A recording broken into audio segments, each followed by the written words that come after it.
सभी के मन में एक सवाल होता है कि सेफ्टी के साथ मैं किस तरह से अपनी वेल्थ बना सकता हूं, और इसी क्रम में आता है केंद्र सरकार सेंट्रल गवर्नमेंट की सेफ्टी के साथ पब्लिक प्रोविडेंट फंड। और आपके मन में ये आता है कि कितनी वेल्थ मैं बना सकता हूं 15 सालों में।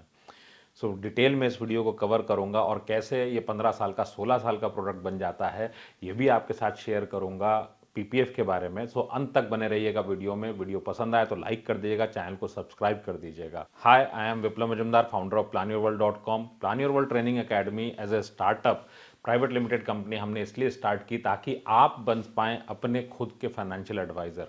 Pension plan, mutual fund, insurance या कोई भी टैक्स सेविंग इन्वेस्टमेंट आप जब करते हैं तो 50% of your wealth you lose. आप 50% अपनी वेल्थ कम कर लेते हैं। अगर 30 की उम्र में शुरू किया है तो 60 आते आते सिर्फ हिडन कमीशंस की वजह से, गलत एडवाइस की वजह से, जबकि सेविंग आप पूरी करते हो। इसीलिए मैंने 17 साल के अपने अनुभव के साथ में 15,000 प्लस फैमिलीज के अनुभव के साथ एज ए फाइनेंशियल प्लानर आपके लिए तैयार किया money IQ programme. This is a course for you. 3 दिन की वर्कशॉप होती है, शाम को लाइव सेशन लेता हूं मैं, जहां पे आप सीखते हैं फाइनेंस को कैसे मैनेज करना है, कैसे आप अपना रिटायरमेंट प्लान कर सकते हैं कम पैसे के साथ में, कौन कौन से गलत इन्वेस्टमेंट आपने किए हैं या आपकी सिचुएशन में कौन कौन से गलत इन्वेस्टमेंट हैं। ये सारी चीज़ें आप डिस्कस करते हैं मेरे साथ इन 3 दिनों में, और ये सब आपको मिलता है सिर्फ 299 रुपये में और 6 घंटे के आपके कमिटमेंट के साथ। और अगर आपके पास टाइम कम है तो आप ले सकते हैं मेरा रिकॉर्डेड सेशन, साथ में मिलती है मेरी e book how to replace your salary with alternate pension. ये सब आपको मिलता है 499 रुपये में। Links are in the description. Safety के साथ पीपीएफ की बात करूं तो पीपीएफ पे ये भी हम डिस्कस करेंगे कि पीपीएफ आपको किस तरह से वेल्थ बना के देगा और कहीं ऐसा ना हो कि नुकसान हो जाए, इस पे भी हम चर्चा करेंगे। सो हम सबसे पहले चलते हैं कि व्हाट इज पीपीएफ। सो इसके ऊपर मैंने एक अलग से वीडियो बनाई हुई है, आप उसको भी देख सकते हैं। मैं शॉर्ट में यहाँ पे कवर कर लेता हूँ। पीपीएफ के कुछ फीचर्स हैं। इसके ऑब्जेक्टिव की अगर मैं बात करूँ तो ऑब्जेक्टिव बहुत सिंपल है हमारा, कि हमको सबसे पहले वेल्थ बनानी है। और वेल्थ बनाने में देखिए ये मदद कहाँ कहाँ करता है, उस पर भी आऊँगा। सो एक इसका मेन ऑब्जेक्टिव हो गया वेल्थ बनाना है सेफ्टी के साथ। सो इसको भी हम लोग डिस्कस करेंगे। देन सेकंड पॉइंट आ जाता है, इसमें टैक्स सेविंग भी होता है। सो आपका सेक्शन 80C में ये कवर हो जाता है, जो भी इन्वेस्टमेंट आप इसमें 1.5 लाख तक करते हैं वो। प्लस इसका जो रिटर्न है, जो भी इसमें आपको अमाउंट मिलेगा वो भी टैक्स फ्री होता है। सो ये अपने आप में इसको बहुत अट्रैक्टिव बना देता है। लेकिन इसमें हमें मैच्योरिटी पे कितना मिलेगा अगर 1.5 लाख रुपए हम लगातार जमा करें, और इसका क्या मतलब है आपकी लाइफ में, वेल्थ के तौर पे इसको हम किस तरह से देखते हैं। सो इसको हम अगले स्लाइड में देखते हैं। सो पहला पॉइंट यह है कि अगर ऑब्जेक्टिव वाइज चलें तो हम क्या कर रहे हैं और हमारा मकसद क्या है वेल्थ बनाने में।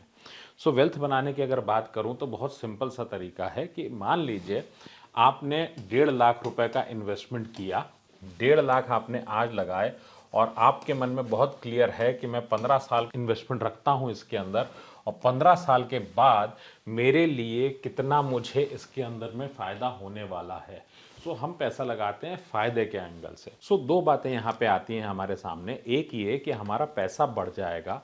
सो आपको मनी टर्म्स में क्या मिलेगा, 15 साल के बाद मनी टर्म्स में क्या मिलेगा। दो कैलकुलेशन हमें हमेशा करने चाहिए अगर आपके अंदर एक उत्सुकता है कि मेरा पैसा कितना बढ़ के आएगा। तो एक कैलकुलेशन हो गया कि मनी टर्म्स में कितना आएगा, और दूसरा कैलकुलेशन हो गया कि वेल्थ कितनी होगी। सो दोनों चीज़ों को हम साथ में चेक करते हैं। तो इसके लिए हम चलते हैं अपने कैलकुलेटर पे। उससे पहले एक छोटा सा कैलकुलेशन हम समझ लेते हैं कि वेल्थ कैसे और मनी अलग अलग कैसे है। सो मनी की अगर मैं भाषा में बात करूं तो money has its own time value. और टाइम वैल्यू को अगर मैं बोलूं तो इसको इस तरह से रख सकते हैं कि आज अगर मैं बात करूं टुडे, सो और 1 साल के बाद 1 ईयर लेटर, ये दो चीज़ें अपने आप में अलग हो जाती हैं। सो आज अगर मेरे पास 100 रुपये है, सो इन्फ्लेशन अगर 7% का है, इसका मतलब क्या है, 1 साल बाद मुझे 107 रुपये चाहिए। और अगर आपने इस पॉइंट को ध्यान से देख लिया तो पीपीएफ छोड़िए, आप हर एक इन्वेस्टमेंट को चेक कर पाएंगे, आप हर तरह के इन्वेस्टमेंट को इवैल्यूएट कर पाएंगे। क्योंकि 99% इन्वेस्टमेंट जो हम इंडिया में करते हैं वो गलत होते हैं, क्योंकि वेल्थ उनमें नहीं बन पाती। क्यों नहीं बन पाती? सालों साल हम सेविंग करके सोचते हैं पैसा बढ़ के मिले। सो पैसा बढ़ के मिल जाता है, वेल्थ नहीं होती। तो कैसे होता क्या है, अगर मैं आपसे कहूं कि 100 रुपए और 107 रुपए बराबर हैं क्योंकि ये एक साल बाद का है, सो मन में आता है हाँ ये तो बात ठीक है। क्यों? देखिए, जब हम इन्वेस्ट करते हैं हम कभी इस बात को ध्यान नहीं देते। आज अगर मान लीजिए कि ये कलम 100 रुपए का है तो एक साल के बाद ये 107 का है, तो आज का 100 रुपए और कल का 107 बराबर है। तो अगर मुझे किसी ने 100 रुपए का नोट दिया और बोला कि आप उसको इन्वेस्ट नहीं करिए, आप इसी 100 रुपए के नोट से अगले साल ये पेन खरीद लीजिए, तो नहीं खरीद सकता क्योंकि 7 रुपए मेरे पास कम पड़ेंगे। तो अब अगर आप ये सोचिए कि मैंने इतनी मेहनत से पैसे बचाए, अगले साल अगर 7% से कम मिला, इसका मतलब मैंने घाटा कर लिया। इसका मतलब क्या हो गया? सेविंग अकाउंट अपने आप में गलत हो गया, एफडी पे जाऊं तो अपने आप में गलत हो गया क्योंकि उस पर टैक्स भी कटेगा। लाइफ इंश्योरेंस में चला जाऊं तो वहां पे भी एक बहुत बड़ा नुकसान। सो ये सब चीजें हम लाइव सेशन में बहुत डिटेल में कवर करते हैं। अब बात यह आती है कि अगर ये 107 हुआ तो इसका मतलब वेल्थ कैसे बनेगी, उसके ऊपर हम लोग देखते हैं अब अपने कैलकुलेटर पे। सो वापस देखेंगे इसको। इसका मतलब क्या हुआ, अगर मेरे पास 100 रुपए के 107 हो रहे हैं तो पैसा तो 107 हो गया, लेकिन वेल्थ टर्म्स में मेरी वैल्यू 0 ही बढ़ी। मेरे पास 100 रुपए आज भी थे, एक साल बाद भी 100 ही रुपए की परचेजिंग पावर है मेरे पास। सो इस बात को एकदम मन में बैठा लीजिए। सो अब हम लोग देख लेते हैं कि इसका पीपीएफ पे मैच्योरिटी पे क्या इम्पैक्ट आएगा। सो हमारे पास जो कैलकुलेटर है हम उससे इसको देखते हैं। ये स्पेशली डिज़ाइन कैलकुलेटर है, जो लोग सेशन में आते हैं हम उनको ये देते भी हैं। सो हमने यहाँ पे ले लिया 1.5 लाख का इन्वेस्टमेंट पीरियोडिक। सो 1,50,000 हमने ले लिया और ये हमने फ्रीक्वेंसी कर दी इसकी ईयरली। अब ईयर वाइज अगर देखें तो हम 15 साल ले लेते हैं यहाँ पे। सो 15 ईयर्स में इसका रिटर्न है 7.1। तो अगर आप इसको देखें, इसका क्या मतलब है कि आपने 1.5 लाख रुपए साल का जमा किया ईयरली, 15 साल के लिए है, 7% की महंगाई दर है। इसका मतलब अगर मैं मूलधन के हिसाब से बात करूं, क्योंकि हर साल आपने मान लीजिए दाल में इन्वेस्ट कर दिया, मान लीजिए दूध में इन्वेस्ट कर दिया, मान लीजिए थोड़ी देर के लिए रख सकते हैं आप उसको, तो फर्क क्या पड़ेगा? 22,50,000 रुपए हमने अकाउंट से जमा किया, जिसका मूलधन में वैल्यू अगर दाल में इन्वेस्ट किया होता आपने तो वैल्यू होती 40,33,000 रुपए। सो आपने 40,33,000 रुपए तो जमा करा दिए हैं इस स्कीम में सेफ्टी के साथ। अब आपको मिल क्या रहा है, हम उसके ऊपर आ जाएं। आपको मिल रहा है 40,68,000। सो अमाउंट वाइज अगर मैं जाऊं तो वेल्थ में 0.87% का फायदा हुआ, इजाफा हुआ। इसका मतलब यह हुआ कि मनी टर्म्स में हमने जमा करा दिए इतने और मेरी वेल्थ बढ़ी खाली इतनी, 55,000 रुपए। मतलब अगर इसको मैं 100 रुपए पे करूं तो जस्ट 0.87 रुपीज, मतलब 1 रुपए से भी कम मेरी बढ़त हुई वेल्थ के तौर पे। सो आपके मन में आ सकता है चलो ये पैसा तो मिला, अब इसका मतलब क्या है? अगर आपने बच्चे के लिए इसको किया और बच्चे की फीस बढ़ गई, उसमें 10% का इन्फ्लेशन लग गया, मतलब पूरे जीवन काल में हमने इन्वेस्टमेंट की, उसके बाद भी हम इस पैसे पर डिपेंड नहीं हो सकते। इस पैसे को निकालने के बाद भाई हमारी फीलिंग क्या होती है?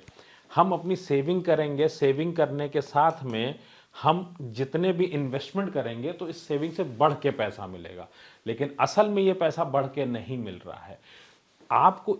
अच्छा, दूसरी बात क्या आती है इसके अंदर, यहां सेफ्टी दिखती है। आपके मन में आएगा यही चीज हम दूसरी जगह कर ले तो उसमें पैसा और बढ़ जाएगा, उसमें रिस्क है। लेकिन रिस्क और सेफ्टी तो अलग अलग चीजें हैं ना। मैं आपसे कहूं जमीन आपने खरीदी, जमीन का रेट आपको एक साल तक अच्छा नहीं मिल रहा, आप रुके रहेंगे। मैं आपसे गोल्ड की बात कहूं तो भी रुके रहेंगे, म्यूचुअल फंड की बात कहूं तो शायद डर लगे। लेकिन आपके लिए क्या सही है और क्या गलत, क्योंकि आपकी जॉब अलग है, आपका रिस्क प्रोफाइल अलग है, आपके घर में जितने भी मेंबर्स हैं उनकी रिक्वायरमेंट अलग है। सो आपका डिसीजन आपको इसके बेसिस पे लेना होगा कि आपको वाकई वेल्थ बनानी है। देखिए, अगर आपके यहाँ पे बहुत ज़्यादा पैसा है और आप सिर्फ टैक्स सेविंग करना चाहते हैं, या आप चाहते हैं आपको पैसा बढ़ करके उस वक्त मिल जाए, कोई काम के लिए पैसा बहुत सारा अलग से है, तो कोई फ़र्क नहीं पड़ता। लेकिन अगर आपके पास लिमिटेड पैसा है, मिडिल क्लास से आप हैं और आपको ये दिखता है कि नहीं, इसी पैसे के जो आप इन्वेस्ट करेंगे इसी की मैच्योरिटी से आपके कई काम होने हैं, तो you need to plan your entire finance. आपको बिना फॉर्मूले के ये सारी चीज़ें पढ़ के सीखना चाहिए और ये आप मनी आईक्यू क्लास में आराम से कर सकते हैं, क्योंकि इस पूरे प्रोग्राम को इसी तरह से बनाया है कि नॉन फाइनेंस लोग भी इसको पढ़ सकें। आपके मन में आएगा कि इसको तो वीडियो में भी डाल सकते थे। कितने लोग हैं जो पूरी वीडियो देखते हैं? हमने ये मनी आईक्यू क्लास क्यों बनाया? यूट्यूब का डेटा बोलता है कि 90% लोग कोई भी वीडियो पूरी नहीं देखते। और आपको कैसे पता चलेगा कि कौन सी वीडियो आपको पूरी देखनी चाहिए, आप सवाल पूछ सकें?